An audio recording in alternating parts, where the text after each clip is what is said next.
PM, you mentioned right-wing extremism and sovereign citizens. Could I ask for an update on the terrorism law reforms that Clare O'Neil has flagged previously? And if I could ask, a more personal reflection, what's your concern specifically about right-wing extremism, sovereign citizens, and to the Queensland shooting?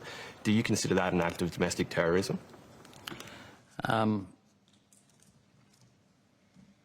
On the work that Clare O'Neil is doing, I'm always cautious to talk publicly about national security issues before they've gone through proper processes. But that work is certainly underway and is substantial. I think the fact that the states and territories last night, this is revealing something that isn't confidential. It came out of the discussion we had last night, where Anastasia Premier Palaszczuk was due to report today on the national firearms issue. I attended, of course, the funeral service of the victims who were murdered.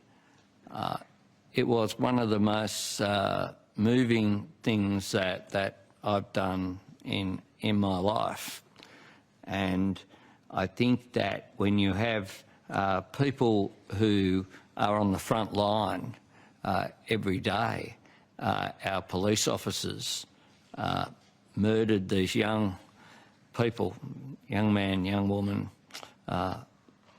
potentially as well, one other wounded, the catastrophic, premeditated, calculated murder that occurred there on the basis of a warped ideology, then it requires us to do what we can to keep the citizens we all represent safe.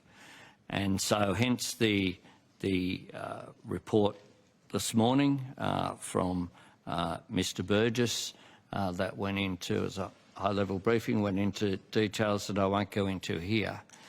But we know that the threat is real, and tragically we've seen the consequences of it.